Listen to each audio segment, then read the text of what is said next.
What up, people?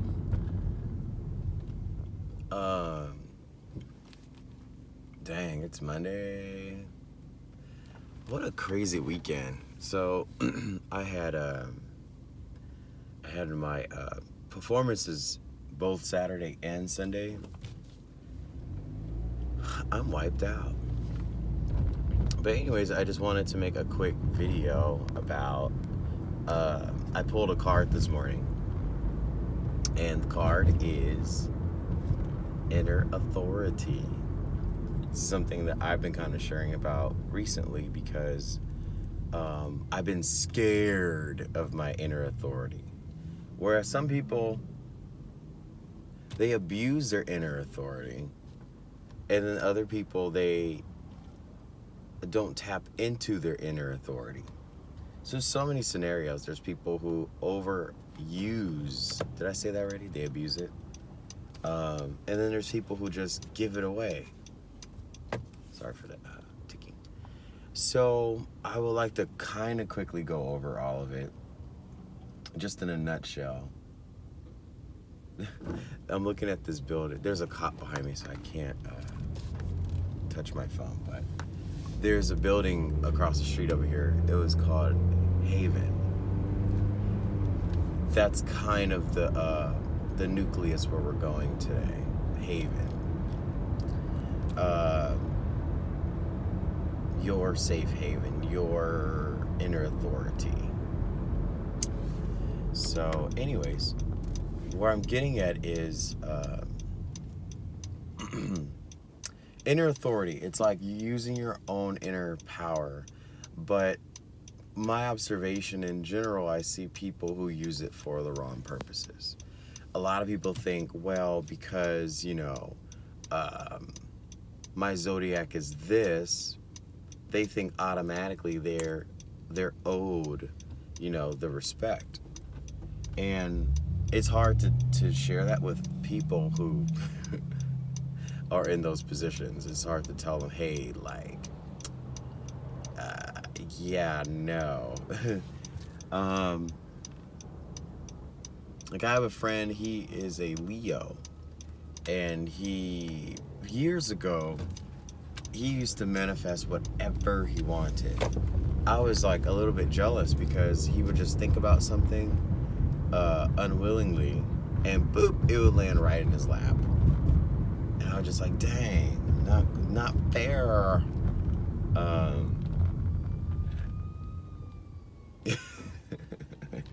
There's not a fire truck behind me. Let me pull over. So I'm getting at something. Oh, never mind.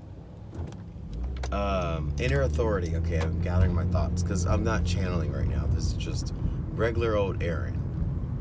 I want to make an inspired message. So let's go through what inner authority cases are. Like, let's say right now you see the blind, the sleepy hollow is what I call it, the Walking Dead. Everybody's following the damn narrative right now, and they just can't get out of it, right? So people think, well, the ones with too much inner authority think that they can control, manipulate, and sway those people. And it's just like, you're trying to feed a frequency with the words that will serve them. That's also giving your power away. Don't do that, boy, girl, y'all. Also, I'm trying to gather my thoughts because I was in a lot of observation over the weekend. There's also a situation where people feel like, I always tell people, go through your birth chart, see what signs you are, and learn your cardinal sign, if you're cardinal, fixed, or mutable. Because if you're a fixed sign, there's really no talking to anybody, talking anyone out of their situation if they are in their ego, and if they're a fixed sign. And oftentimes you can offend somebody who's a fixed sign because they walk in, they have to hit the wall in order to wake up. There's just nothing you can do for fixed signs. Fixed sign would be I can't go through them all. Is that Pisces? Oh, or is it Gemini? One of those. What's after Aquarius? Capricorn, Aquarius. I thought it was Pisces. Earth, water, air. Yeah. Pisces. They're a fixed sign. Can't be changed. I think Scorpio too. Can't be changed. There's just no getting in there. But it's okay. They're still leaders. Fixed sign. Most leaders are cardinal or fixed signs. Cardinal means earth as well. Earth sign is everything, where we see and observe everything. Okay, enough rambling, Aaron. Get to the point. Inner authority. It means like it's time to start owning your shit. Time to start being accountable for everything. If there's situations happening to you, you gotta own it. You gotta own your shit. You caused every situation that happens to you. This is what I am trying to tell myself daily. Nothing's happening to you. You manifested that. All the life lessons and all the things that we're learning, we put ourselves through it. Or maybe our destiny before coming here was already mapped out. There's already a blueprint of all this. So it's almost like stop being surprised when things are happening to you. Because, like the other day, here goes the downloads. The other day, I was kind of appalled because I looked up and I saw a drone following me. But at the same time, I drive in a particular neighborhood all the time. And I look funny, I look suspicious, I look different than the people in that neighborhood. So the drone literally followed me from the freeway to my destination. And I got so paranoid for no freaking reason. I turned around and went back. I went back home. Because it's just, I don't have time for all that kind of frequency. Like, my whole life I already know is a display. I know I'm under a microscope. I know the surveillance in our cities and whatnot. Sometimes I just really don't care, because what am I hiding? Nothing. What am I doing? Nothing. Nothing illegal. And nothing that breaks the law. And so I tried to dismiss the drone every time I pass that particular area, I see it. I mean, it's just always there. It's like 100 feet above my car with two red lights.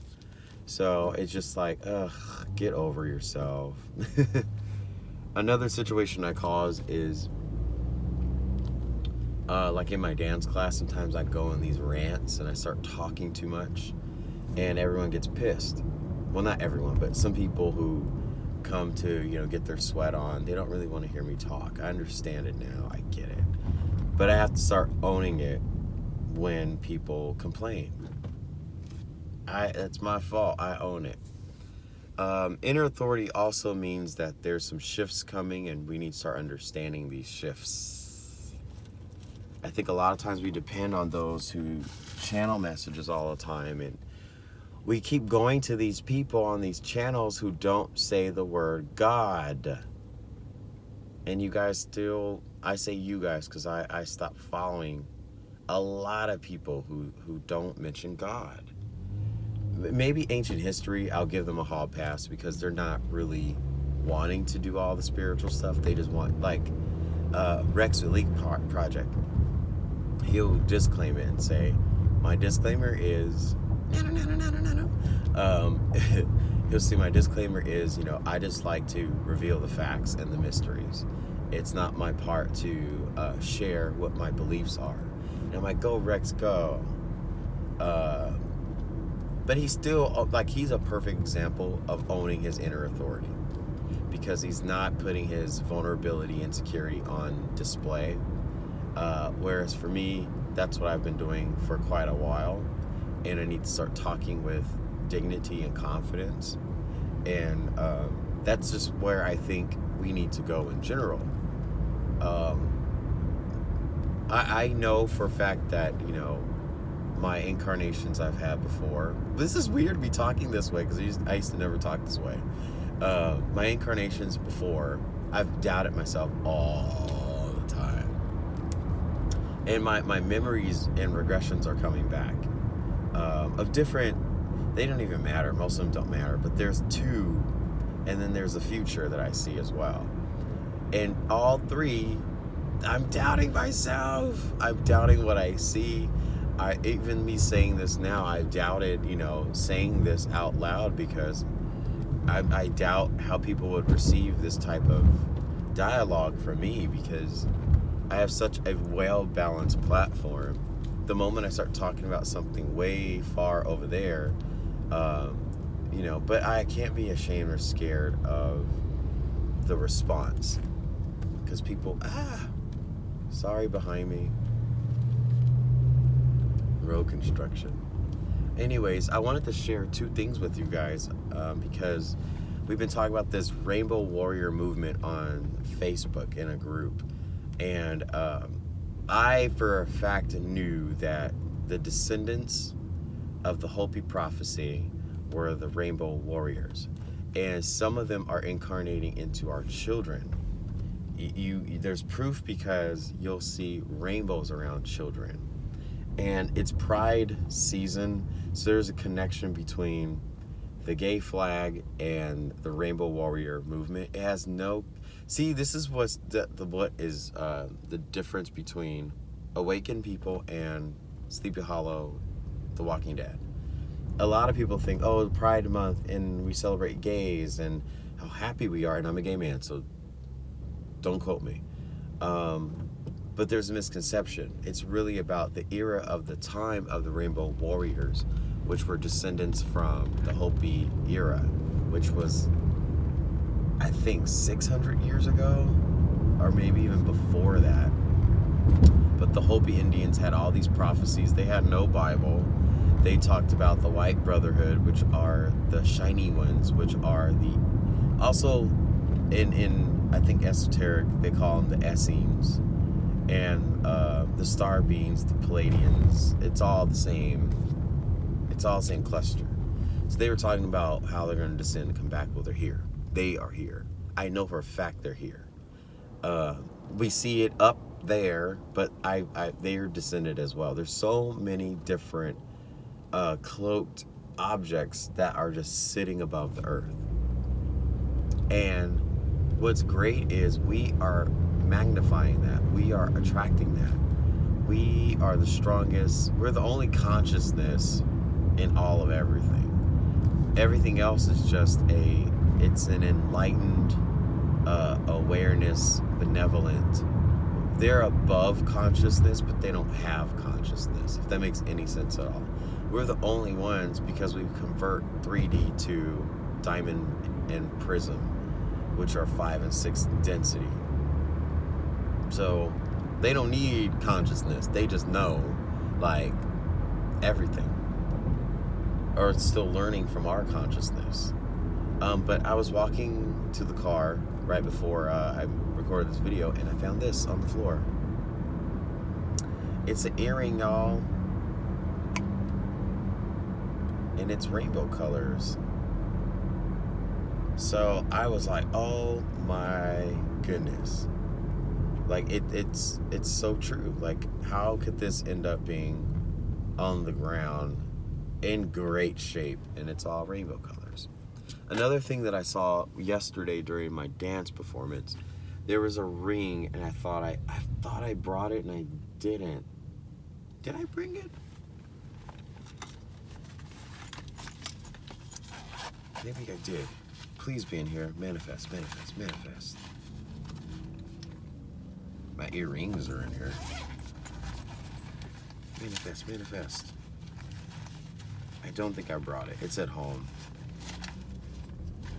But basically, it was a ring, but it had a dragon on it. And it was right after I recorded that video about Akhenaten and the serpent and the connection to reptilian.